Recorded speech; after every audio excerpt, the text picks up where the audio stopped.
आखिर बसपा में चल क्या रहा है? कभी आकाश आनंद को पार्टी का भविष्य बताया जाता है, कभी उनके अधिकार सीमित कर दिए जाते हैं, कभी उनके ससुर अशोक सिद्धार्थ को दोबारा पार्टी में लिया जाता है और फिर हमेशा के लिए बाहर का रास्ता दिखा दिया जाता है। दोस्तों, सवाल उस पार्टी का है जिसने कभी उत्तर प्रदेश की राजनीति पर अकेले दम पर राज किया था। विधानसभा चुनाव से पहले बसपा के अंदर जो कुछ हो रहा है वो ये बताता है कि पार्टी इस वक्त अपने अंदर की लड़ाई से लड़ती हुई नजर आ रही है। मायावती को डर किस बात का लग रहा है? सवाल ये है, क्या ये आने वाले चुनाव के लिए उनकी घबराहट है या फिर मायावती को अपनी ही पार्टी में लीडरशिप छीनने का डर है? आज इन तमाम बातों को विस्तार से समझने की कोशिश करेंगे, इसीलिए वीडियो को अंत तक जरूर देखिएगा। सलाम नमस्ते, मेरा नाम फरीन अंसारी है और ये खबर आप क्रिएटिव विजन न्यूज पर देख रहे हैं। दोस्तों, मायावती ने एक बार फिर अशोक सिद्धार्थ को पार्टी से निष्कासित कर दिया और साफ कर दिया है कि अब उन्हें भविष्य में कभी भी पार्टी में वापस नहीं लिया जाएगा। दोस्तों, अशोक सिद्धार्थ पर अनुशासनहीनता, पार्टी लाइन से हटकर काम करने, संगठन को कमजोर करने और यूपी चुनाव से पहले भ्रम फैलाने जैसे आरोप लगाए गए। इतना ही नहीं, पंजाब, हिमाचल प्रदेश और जम्मू कश्मीर की जिम्मेदारी संभाल रहे रणधीर सिंह बेनीवाल को भी पार्टी से बाहर कर दिया गया। यानी चुनाव से ठीक पहले बसपा अपने ही बड़े नेताओं पर कार्रवाई कर रही है। लेकिन असली कहानी सिर्फ निष्कासन की नहीं है यहाँ पर दोस्तों। असली सवाल ये है कि आखिर पार्टी के अंदर ऐसा क्या चल रहा है कि मायावती को बार बार सार्वजनिक सफाई देनी पड़ रही है। 2 दिन पहले ही उन्होंने एक्स पर लिखा था कि यूपी विधानसभा चुनाव में उम्मीदवारों का चयन सिर्फ वही करेंगी, आकाश आनंद का उससे कोई लेना देना नहीं है। सवाल उठता है कि अगर आकाश आनंद के पास उम्मीदवार तय करने का अधिकार था ही नहीं, तो फिर भाई इस तरीके से सफाई देने की जरूरत क्यों पड़ी मायावती को? देखिए, पिछले कुछ सालों में आकाश आनंद को मायावती का राजनीतिक उत्तराधिकारी माना जा रहा है। उन्हें राष्ट्रीय स्तर पर लॉन्च किया गया, बड़ी बड़ी रैलियां करवाई गई, पार्टी के भविष्य का चेहरा बताया गया, फिर अचानक से उनसे सारी जिम्मेदारियां छीन ली जाती है, उन्हें हटा दिया जाता है और फिर कुछ महीनों बाद उनकी वापसी भी होती है और अब फिर से उनके अधिकारों को लेकर सफाई दी जा रही है।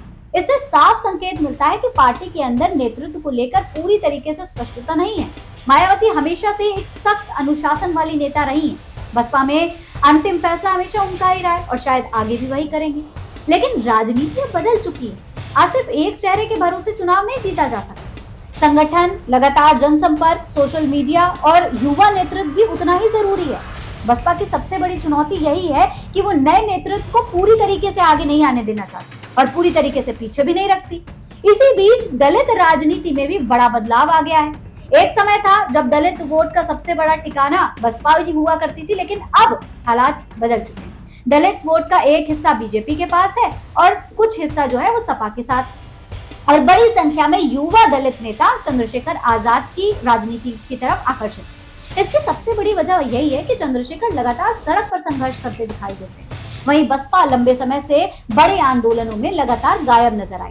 बसपा पर टिकट वितरण को लेकर सवाल भी लगातार उठते रहे। हर चुनाव के बाद टिकट बेचने जैसे आरोप लगाए गए। पार्टी इन आरोपों को खारिज करती है, लेकिन इससे उनकी छवि जरूर प्रभावित हुई। अशोक सिद्धार्थ के मामले में भी मायावती ने महाराष्ट्र चुनाव के दौरान टिकट वितरण और संगठनात्मक तालमेल की समस्या का जिक्र किया था। यानी अंदरूनी खिंचातान कोई नई बात नहीं, बल्कि लंबे समय से चली आ रही समस्या। आज बसपा के सामने सबसे बड़ा सवाल बीजेपी या समाजवादी पार्टी नहीं है, सबसे बड़ा सवाल खुद बसपा का अपना भविष्य। अब सवाल यह है कि क्या पार्टी मायावती के बाद भी उसी ताकत के साथ खड़ी रह पाएगी? क्या आकाश आनंद को कभी पूरी जिम्मेदारी मिलेगी या फिर बसपा हमेशा एक व्यक्तित्व केंद्रित पार्टी बनी रहेगी? क्योंकि सम्मान और राजनीतिक प्रभाव अलग अलग चीजें हैं। दलित समाज में मायावती का सम्मान आज भी बहुत बड़ा है, लेकिन चुनाव जीतने के लिए सिर्फ सम्मान काम नहीं करता। मजबूत संगठन, सक्रिय नेतृत्व और लगातार जनता के बीच में मौजूद रहना भी उतना ही जरूरी है। मायावती चुनाव लड़ना भी चाहती हैं, जीतना भी चाहती हैं, लेकिन नेतृत्व अपने हाथ से जाने नहीं देना चाहती। यही वजह है कि जहां भी उन्हें नेतृत्व छीनने का डर लगता है, वो तुरंत एक्शन मोड में नजर आ जाती हैं। और फिर चाहे उनके भतीजे आकाश आनंद हो या फिर उनके समधी अशोक सिद्धार्थ का मामला क्यों ना हो। दोस्तों, यूपी चुनाव से पहले बसपा जिस दौर से गुजर रही है वो सिर्फ अनुशासन की कार्रवाई नहीं, बल्कि नेतृत्व, संगठन और भविष्य तीनों का संकट है। अब देखना ये होगा कि मायावती इन फैसलों से पार्टी को मजबूत करती है या फिर ये अंदरूनी असमंजस चुनाव में बसपा को और कमजोर कर देगा। आपको क्या लगता है? अपनी राय कमेंट बॉक्स में लिखकर बताएं। ऐसी और तमाम खबरें देखने के लिए चैनल को सब्सक्राइब करना ना भूलें। जय हिंद, जय भारत।